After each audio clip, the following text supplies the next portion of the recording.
Mas vamos começar com esse caso do ministro Flávio Dino, que mandou bloquear 119 milhões de reais de Valdemar Costa Neto, o presidente do PL, um esquema de emendas. Ele é suspeito ali de mandar essas emendas de forma irregular, recursos públicos, mesmo sem ter um mandato eletivo. Vamos então com Bruno Pinheiro, direto de Brasília, já detalhando essa situação. Bruno, boa tarde, bem-vindo. Então, muito desse dinheiro, inclusive, foi para um reduto do Valdemar aqui no interior de São Paulo, né? São várias cidades no interior de São Paulo, no Rio de Janeiro, em diversos estados, na verdade. Ótima tarde a você, a quem nos acompanha. É importante ressaltar que essa não foi uma operação da Polícia Federal, somente uma decisão judicial, uma ordem do Supremo Tribunal Federal para bloquear os bens de Valdemar Costa Neto em até 119 milhões de reais, que seria equivalente ao recurso que ele enviou de forma indevida, já que enviar essas emendas, repasses de emendas parlamentares, é uma prerrogativa do parlamentar que foi eleito. Ele recebe então esse valor para enviar para os estados na qual ele representa. Nessa investigação, no documento que nós tivemos acesso, o Valdemar conversa diretamente com servidores, lideranças ali dentro da Câmara dos Deputados, o que era chamado de, inclusive, emendas do Valdemar. Era assim que era a conversa entre os servidores da liderança da legenda de Valdemar Costa Neto. Segundo essa investigação, ele teria direcionado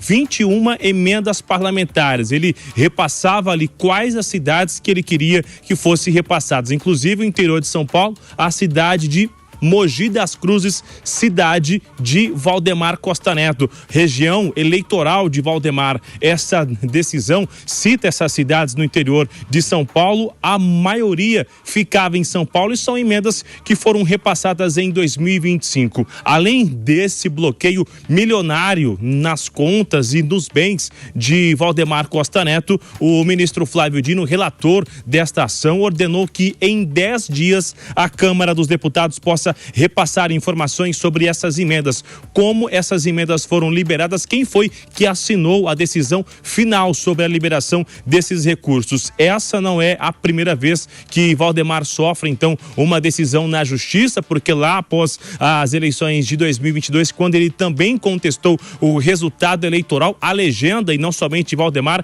recebeu uma multa de 22 milhões de reais. E agora, esse bloqueio de pelo menos 119 milhões. Só uma última informação que é importante ressaltar, que somente Valdemar é alvo desta decisão e não os servidores que assinaram ou que articularam ali, atenderam as demandas de Valdemar Costa Neto. Então, é uma declaração importante essa operação da Polícia Federal, esse levantamento, melhor dizendo, e conseguiu interceptar as conversas e também levantar as cidades que receberam esses valores, ressaltando, são 21 emendas ali da Câmara dos Deputados, e Valdemar Costa Neto é o dirigente da legenda e não um deputado eleito nas últimas eleições. Márcia.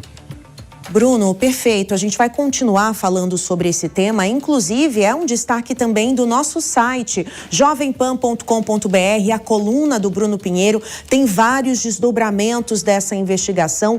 Um deles, a gente já pode mostrar para você. Enche tela, por favor, Gi, pra gente. É sobre isso. O berço político do Valdemar, ali Mogi das Cruzes, recebeu boa parte desse dinheiro, né? E o que chama a atenção nesse caso é que, mesmo sem um mandato, a influência dele por ser presidente do partido é muito grande. Então, lê a coluna completa do Bruno Pinheiro para você ter mais detalhes no jovempan.com.br. E Nelson Kobayashi já está com a gente aqui em tempo real. Koba, boa tarde, bem-vindo, viu? Oi, Márcia, boa tarde. Que alegria estar com você pela primeira vez aqui no Tempo Real. Estreando. Esse sucesso das tardes na Jovem Pan, uma alegria imensa. Alegria minha ter aqui a sua participação. Vamos começar, eu queria citar 2 pontos com você. Primeira, essa questão do Valdemar, da influência dele, não só dentro do PL, em alguns partidos ali da coligação, e a situação de mais uma bomba que pode explodir no colo de Flávio Bolsonaro, prestes ali a começar a campanha já começou, mas assim, mais uma bomba, teve Michele, teve Banco Master e agora essa que afeta diretamente a imagem do Flávio, né? Mais uma crise para ser gerenciada pelo Valdemar e agora mexendo no bolso dele, nas próprias contas bancárias e nessa quantidade de milhões, né, Márcia? O Valdemar Costa Neto é uma das pessoas mais influentes da política porque ele é presidente do principal partido no Congresso Nacional. Tirando as federações, no caso a Federação do União Brasil com Progressistas, o PL é quem tem a maior bancada. Aliás, o PL também tem as maiores prefeituras. É certo que o PSD tem a maioria das prefeituras, mas se a gente fala das cidades grandes, o PL é quem tem a maioria delas. Então, ele tem uma influência natural. Mas ele não pode, por isso mesmo, ser indicador de emendas parlamentar. É uma prerrogativa de parlamentares. Então, as investigações apontam, e tem todas as digitais, todas as provas e os indícios de que o Valdemar tinha, sim, essas indicações sendo feitas.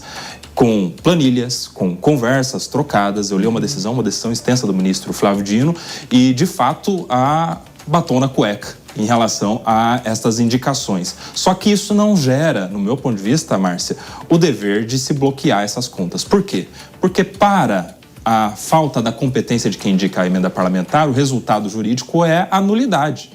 É nulo de pleno direito a destinação dessas emendas. Esses valores não podem ir para essas cidades, nem para o Reduto e Mogi das Cruzes, nem para nenhuma outra entidade para a qual o Valdemar fez a indicação. Não há prova, não há indício, e o próprio ministro Flávio Dino fala a respeito disso na decisão, de que esses valores teriam sido desviados, teriam sido objeto de corrupção para as contas particulares do presidente do PL, Valdemar Costa Neto. Por isso que nesse momento eu acredito que não deveria ter havido esse bloqueio das contas particulares dele. E não só eu digo isso, o próprio Procurador-Geral da República foi contra essas medidas cautelares e ainda assim o ministro atendeu ao pedido da Polícia Federal. Isso vai dar repercussão jurídica ainda, provavelmente ele vai entrar com algum pedido para desbloquear suas contas. O Valdemar Costa Neto já se manifestou para algumas emissoras, ele negou que tenha feito indicação de emenda, já disse que em determinados casos essa é uma atribuição do líder do partido na Câmara e que a defesa ainda vai se manifestar sobre essa situação. Agora, um ponto que eu vejo, essa farra da emenda, Coba, já está muito complicada no nosso país, né? O que deveria ser mudado na nossa legislação? Essas emendas deveriam ser melhor fiscalizadas? Para onde elas vão?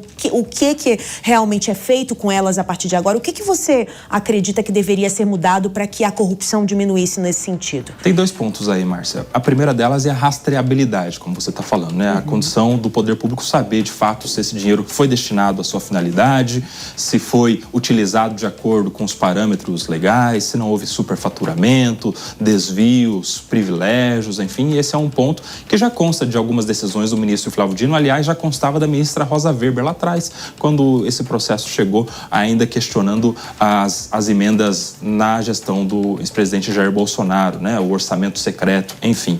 Mas há um segundo ponto muito importante de natureza política, que é o tamanho da fatia que os parlamentares têm de acesso ao orçamento público. Sim. Porque é muito dinheiro. Se a gente pega as legislaturas, todas as 3, pelo menos últimas, a gente vê uma crescente muito grande que tira do poder público executivo a prerrogativa de destinar, segundo as suas políticas públicas, segundo critérios, segundo a necessidade, de fato, das suas bases, a destinação desse dinheiro. E isso vira, de alguma maneira, uma barganha não tão republicana. É uma moeda de troca, né? Eles ficam ali brigando por isso, às vezes pressionam o Senado, pressiona a Câmara. Exato.